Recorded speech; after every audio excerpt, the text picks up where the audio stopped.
Bismillahirrahmanirrahim.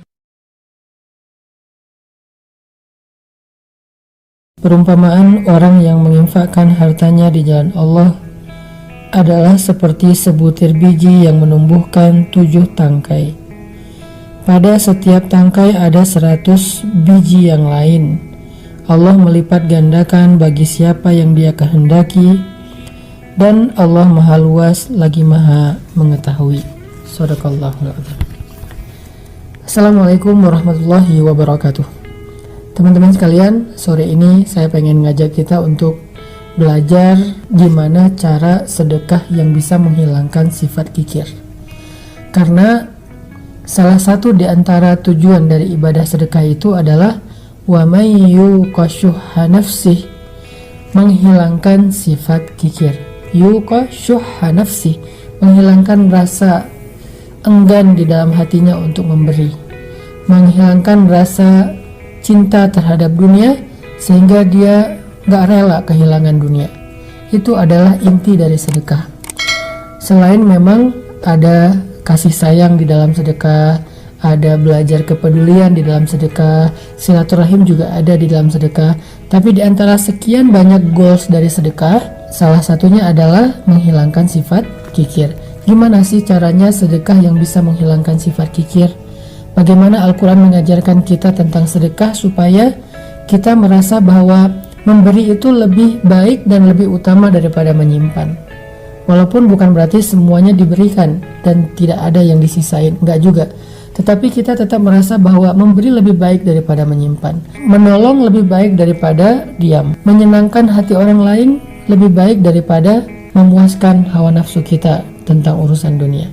Ini adalah salah satu di antara tujuan bersedekah. Makanya di bulan Ramadan sendiri kita diajarkan sedekah dengan memberi makan orang yang berbuka puasa.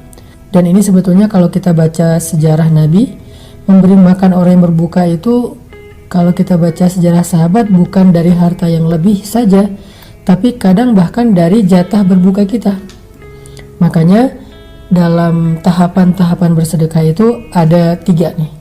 Pertama, bersedekah dengan apa yang lebih. Allah berfirman, yas'alunaka madza yunfikun qulil 'af. Mereka bertanya apa yang mereka infakkan, katakan infakkanlah yang lebih. Ini adalah sedekah level 1, di mana kita bersedekah karena ada kelebihan harta. Dan itu juga ada ayatnya yang tadi saya bacakan, yas'alunaka madza yunfikun qulil 'af. Mereka bertanya apa yang harus kami infakkan, baik itu zakat atau sedekah yang lebih. Level kedua dari sedekah itu adalah memberikan apa yang kita sukai. Allah berfirman di dalam surat Ali Imran, lan tanalul birra hatta tunfiqu mimma tuhibbun. Tidak sempurna kebaikan kalian atau sedekah kalian sampai kalian menginfakkan, memberikan apa yang kalian cintai. Dan level yang paling tinggi adalah memberikan apa yang kita sangat butuhkan. Allah berfirman juga tentang kaum Ansar, wa yu'thiruna ala anfusihim walau kana bihim khasasah. Mereka mendahulukan orang muhajirin daripada diri mereka sendiri walaupun mereka juga butuh. Mari kita dengarkan kisah-kisah dari 3 contoh sedekah ini. Pertama, sedekah dari harta yang lebih. Sedekah dari harta yang lebih kita bisa mendengar dari kisahnya Utsman bin Affan radhiyallahu an yang luar biasa. Ketika beliau bersedekah angkanya bisa miliaran. Begitu juga sedekahnya Abdurrahman bin Auf, sedekahnya Sa'ad bin Mu'az, sedekahnya Sa'ad bin Abi Waqqas. Mereka memberikan kelebihan-kelebihan harta mereka. Dan ini adalah sesuatu yang baik dan tidak tercela karena memiliki kelebihan harta. Kemudian kalau kita baca kisah sedekah dengan apa yang kita cintai. Nah, ketika ayat ini turun, surat Ali Imran juz 4 pertama di atas, lan tanalul birra hatta tunfiqu mimma tuhibbun. Nabi membacakan ayat ini kepada para sahabat. Kata Nabi, tidak sempurna sedekah kalian sampai kalian memberikan apa yang kalian cintai. Sahabat mendengar ayat ini dibacakan oleh Nabi langsung pada pulang, pamit, pulang. Tiba-tiba mereka berdatangan lagi dengan membawa harta yang mereka cintai. Ada yang membawa onta sebagai kendaraan favoritnya. Onta itu kalau sekarang mungkin kendaraan yang harganya sekitar 2 miliar. karena ini onta perang, bukan onta biasa yang disembelih yang harganya 40 juta. Ada yang bawa onta perang, ada yang bawa kuda, ada yang bawa sertifikat tanah. Ya Rasulullah, ini adalah kebun yang paling saya cintai di antara harta saya, karena di dalamnya ada banyak sekali pohon-pohon yang subur dan panennya setahun 3 kali. Saya ingin memberikan fisabilillah. Ya Rasulullah, ini saya punya aset rumah. Ya Rasulullah, saya punya pasar. Sampai yang paling kecil mereka memberikan apapun yang mereka miliki, termasuk pakaian. Ya Rasulullah, ini baju kesukaan saya, belinya di Damaskus, belinya di Suriah, dan sekarang saya infakkan fisabilillah. Ini kisah para sahabat berinfak, bersedekah dengan apa yang mereka cintai. Kalau yang ketiga, ini yang paling menarik, adalah bersedekah dengan apa yang mereka butuhkan. Salah satu contohnya adalah kisah seorang sahabat Ansor yang suatu malam dia sedang duduk bersama dengan Nabi. Tiba-tiba datang seorang laki-laki muhajirin mengatakan, "Ya Rasulullah, saya baru datang berhijrah, saya belum makan, saya nggak tahu tinggal di mana." Kemudian tiba-tiba Nabi berdiri, "Adakah di antara kalian yang mau menjamu saudara kalian di rumahnya malam ini?" Tiba-tiba seorang laki-laki Ansor berdiri mengatakan, "Ana ya Rasulullah, saya ya Rasulullah yang akan menjamu saudara saya itu." Nabi mempersaudarakan mereka, lalu dia pulang ke rumah saudara Ansornya. Laki-laki muhajirin kembali ke rumah saudara Ansornya. Sampai di rumah saudara Ansornya, laki-laki Ansor ini masuk ke rumahnya dulu. Dia bilang ke istrinya, "Wahai istriku, apakah ada makanan di rumah?" Istrinya mengatakan, "Ada, tetapi ini jatah makan anak-anak dari tadi siang. Mereka belum makan menunggu ayahnya pulang." Kata laki-laki Ansor, "Wahai istriku, bagaimana menurutmu jika makanan ini kita berikan kepada saudara kita muhajirin yang dia baru datang berhijrah perjalanan jauh dan dia kasihan kelaparan. Sedangkan anak-anak kamu ajak mereka tidur sampai mereka tertidur." Istrinya adalah perempuan yang solehah, sehingga dia mengatakan, "Kalau begitu baik, kita dahulukan saudara muhajirin kita dan aku akan ajak anak-anak tidur." Diajak anak-anaknya tidur, laki-laki Ansor nemenin laki-laki muhajir untuk berbicara. Ketika anak-anaknya udah pada tidur, perempuan ini keluar dari kamarnya, kemudian menyiapkan makanan jatah makan mereka yang dari tadi siang ditunggu belum dimakan. Lalu dipersilahkan laki-laki muhajirin untuk masuk ke dalam rumah. Setelah masuk ke dalam rumah, laki-laki Ansor ini mematikan lampu rumahnya yang terbuat dari lampu minyak itu, dimatikan.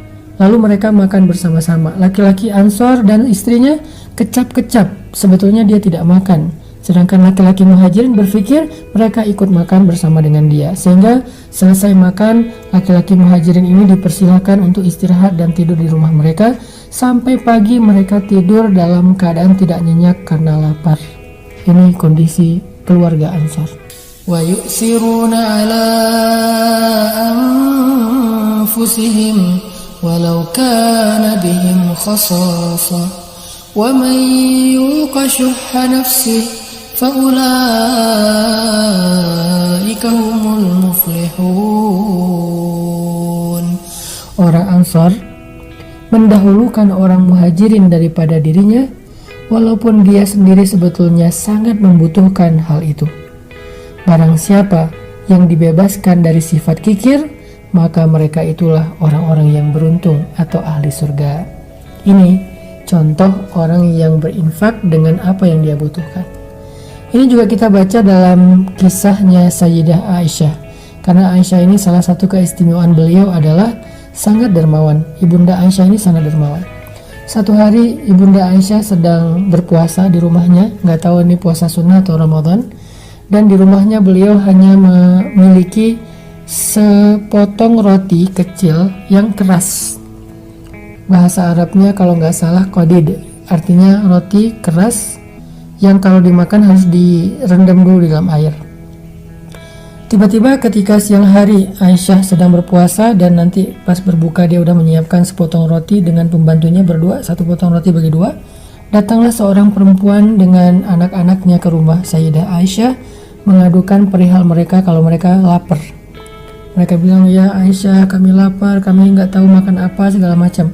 Akhirnya Aisyah bilang ke pembantunya, "Berikan roti yang milik kita itu." Kata pembantunya, "Ini jatah makan berbuka puasa kita." Kata Aisyah, "Berikan kepada mereka." Akhirnya pembantunya mengatakan, "Naam." Dia memberikan kepada pengemis tadi roti jatah mereka berbuka puasa. Lalu dia merasa bersedih karena dia nggak tahu nanti buka puasa makan apa kecuali hanya minum air putih. Tapi ada keajaiban yang terjadi. Menjelang waktu berbuka, tiba-tiba ada sahabat yang datang ke rumah Aisyah memberikan hadiah makanan, nasi yang di dalamnya ada kaki kambing panggang, udah lengkap satu porsi. Sehingga kemudian Aisyah memanggil pembantunya, dia panggil ke sini, dia bilang, makanlah karena ini lebih baik daripada roti yang tadi engkau berikan kepada orang miskin. Ini menjadi pelajaran penting buat kita bagaimana seorang Sayyidah Aisyah rela memberikan jatah makan berbuka puasanya cuman satu-satunya, dan Aisyah sahur hanya dengan air putih dan dia menyimpan roti itu untuk berbuka, tapi dia berikan kepada orang yang lebih membutuhkan. Padahal Aisyah juga membutuhkan roti tersebut dan dia nggak pernah menyangka kalau nanti sore akan mendapatkan makanan yang lebih baik daripada apa yang sudah dia berikan. Dan lagi pula Nabi SAW bersabda, demi Allah tidak akan berkurang harta karena sedekah. Dan Aisyah membuktikannya, gak berkurang jatah makan kita karena sedekah. Atau dalam riwayat yang lain Nabi mengatakan, demi Allah gak akan bertemu sedekah dan musibah di hari yang sama. Jadi kalau kita pengen terhindar dari suatu musibah, sedekahlah. Hari itu gak akan terjadi musibah. Karena Nabi bersumpah tidak akan ketemu musibah dan sedekah di hari yang sama.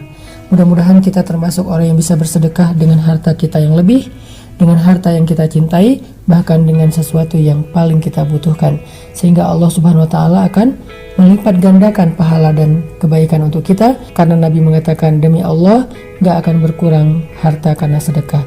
Dan mudah-mudahan kita juga akan terhindar dari berbagai macam keburukan di hari saat kita bersedekah, memberi makan orang berbuka puasa. Kenapa? Karena kata Nabi tidak akan bertemu sedekah dan musibah di hari yang sama. Barakallahu fiik.